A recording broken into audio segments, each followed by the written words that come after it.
Quand tu vas arriver au Canada, une des choses que tu vas remarquer, c'est le fait que quand on parle du mariage, ça dérange. Particulièrement au Québec. Quand on parle du mariage, ça dérange. Quand tu dis mon époux, mon épouse, ça dérange. Mais quand tu dis conjoint, ça passe mieux. Pourquoi? Parce que ceux qui vivent ensemble sans être mariés peuvent être appelés des conjoints.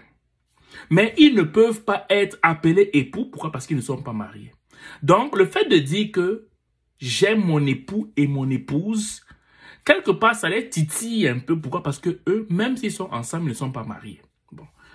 Moi, la question que je pose, c'est de savoir, qu'est-ce qui te dérange si délibérément, tu as choisi d'être avec quelqu'un, de vivre avec quelqu'un sans te marier, et que l'autre appelle quelqu'un son époux, son épouse?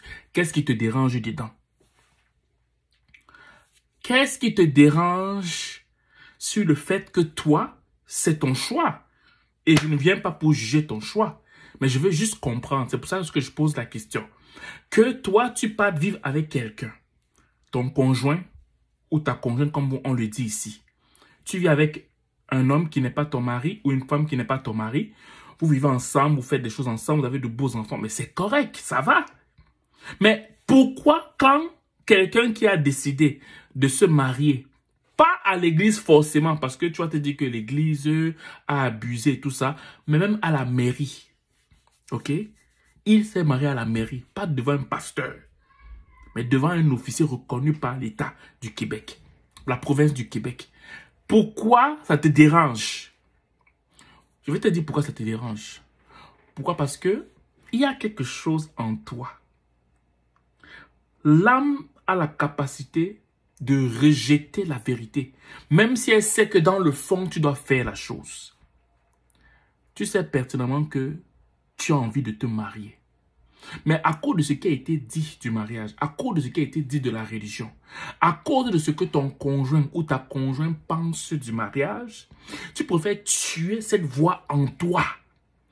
Tuer cette voix en toi parce que tu veux te marier. C'est ton rêve depuis que tu es gosse, depuis que tu es une gamine. C'est ton rêve de vouloir te marier. C'est ton rêve, tu le sais. Mais parce que tu as tellement tué ça en toi, tu commences à haïr quelqu'un qui s'est marié alors qu'il ne t'a rien fait. C'est ça ton vrai problème. Ça, c'est le premier point. Le deuxième point, le mariage est une institution qui a été mise en place par Dieu. Le mariage est un acte spirituel. Que tu veuilles accepter ça ou que tu ne veuilles pas accepter ça, c'est ton affaire. Comme quelqu'un ne peut pas dire, par exemple, au Cameroun, qu'il va faire, en Afrique, qu'il va manger la poutine. On sait pertinemment que la poutine vient du Québec. Je ne peux pas venir dire au Cameroun que non, je ne peux pas dire à un Québécois que moi, Camerounais, Africain, j'ai inventé la poutine. Jamais je peux dire ça. Pourquoi? Parce que c'est que l'origine de la poutine, ça vient du Québec. Et il en est de même pour le mariage. Tu ne peux pas inventer ton idéologie du fait de vivre avec un autre être humain et te dire que c'est une pensée humaine. C'est impossible. Celui qui a instauré, mis en place le fait qu'un homme et une femme soient ensemble et ils devraient se marier, c'est Dieu par les institutions spirituelles. Donc c'est un acte spirituel. Donc si tu te maries, je veux dire, tu es avec quelqu'un et que tu ne te maries pas avec la personne, c'est ton choix. Mais ce n'est pas complet. Pourquoi? Parce que celui qui a créé, qui a inventé, qui a mis en place cette action-là, c'est celui qui par qui tout est spirituel. Que tu veux accepter ça ou pas, c'est ton affaire. Et je vais t'expliquer pourquoi on se marie. Parce que quelqu'un va te dire, mais pourquoi je me marie? Je n'ai pas besoin de me marier. On a les mêmes choses sans pour autant se marier. Je vais t'expliquer, que tu l'acceptes ou pas, je vais quand même te l'expliquer. Quand tu pars être en couple avec quelqu'un, écoutez-moi très bien. Ouvrez bien vos larges oreilles de kangourou. Quand tu vas en couple avec quelqu'un, que tu le veuilles ou pas, je t'explique, les entités spirituelles de ton partenaire et les entités spirituelles de ta partenaire se mettent ensemble. Surtout quand c'est encore clôturé par un acte sexuel. Donc, vos entités, peut-être que tu ne le vois pas parce que toi, tu es trop intelligent, parce que pour toi, il y a rien de spirituel. Non, non, non, non, non, non.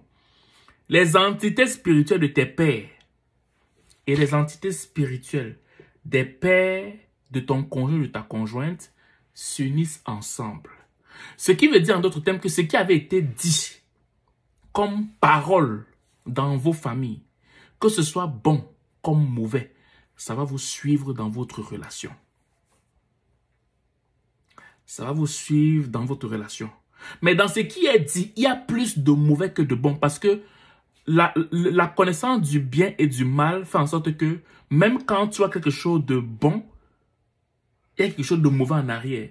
C'est comme quelqu'un qui prend une médication. Il y a du bon dans la médication, mais il y a aussi de l'effet secondaire. C'est ça qu'on dit que je dis de bonnes choses, de belles choses. Mais dans chaque belle chose, il y a un côté, il y a une mort quelque part dedans. D'où le fait que Dieu apporte la vie. Il n'y a pas du bien et du mal en Dieu. Dieu, lui, il apporte la vie. Donc, ça veut dire que la somme des entités spirituelles du mari et de la femme, quand vous êtes unis ensemble, fait en sorte que vous le partagez avec les bons et les mauvais. Et c'est ça qui détruit beaucoup de foyers. Mais par contre, celui qui est marié, il a toujours la même chose. Mais la différence, c'est que vu que c'est le couple a respecté cette institution, si le couple prie, Dieu intervient. Est-ce que tu comprends la différence? Pourquoi? Parce que tu as respecté l'institution. Si tu pries, tu dis, Seigneur, il y a quelque chose qui se passe dans mon foyer. Jésus, parce que moi je suis un chrétien, il y a quelque chose qui se passe dans mon foyer. J'ai respecté l'institution du mariage. Et je ne sais pas qu'est-ce qui se passe, qu'est-ce que je dois faire. Quand tu pries, tu vas voir qu'il y a plus, tu vas voir qu'il y a une faveur qui se passe. Et qui dit faveur, dit aussi qu'il y a beaucoup d'afflictions. Raison pour laquelle, des fois, quand tu regardes des couples qui ne sont pas mariés, tu as l'impression qu'ils ont moins de problèmes que de couples qui sont mariés. Pourquoi? Parce que le mari est attaqué. Un couple uni, un couple sain, un couple équilibré, étant dans le mariage, génère des enfants puissants qui ne sont pas propices pour une société ayant pour adorateur Satan, le diable. Ça ne peut pas marcher. Raison pour laquelle le mariage sera toujours attaqué. Raison pour laquelle on va toujours inciter les gens à être partenaires sans se marier. Parce que quand tu te maries, tu déclares la guerre au monde des ténèbres. Que tu veux croire en ça ou tu ne veux pas en croire en ça, c'est ton problème, c'est ton affaire. Le mariage, c'est une affaire spirituelle. Si tu veux te jouer en te disant que non, moi, je vais rester célibataire ou bien je vais être avec ma conjointe, je ne vais pas me marier, tu mets ton foyer en danger. Je te dis la vérité, tu mets ton foyer en danger. Ce qui fait en sorte que si tu cries à Dieu, que tu sois athée ou pas, j'en ai rien à foutre de ça. Si tu cries à Dieu, il n'y a pas une voix. Dieu peut agir de façon permissive parce que tu es son enfant. Il peut agir de façon permissive. Mais agir seul parce que tu as respecté sa loi, parce qu'il est obligé d'agir parce que tu es marié, ça c'est pour ça que le mariage apporte un plus. Donc, où tu es là, si tu sais pertinemment, et ça je me suis rendu compte d'une chose, c'est qu'il y a plus d'hommes qui jouent avec les sentiments d'une fille en disant que mais on n'a pas besoin de se marier, que de femmes qui jouent avec ça.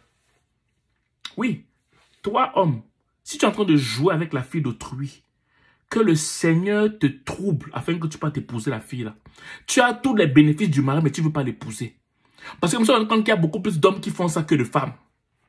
Tu joues avec la fille d'autrui. Elle t'a donné de beaux enfants. Elle a tout fait pour toi. Tu es équilibré, tu es gros parce que tu manges bien en esti. Et maintenant, tu peux pas lui donner le mariage. Mais tu es un malade.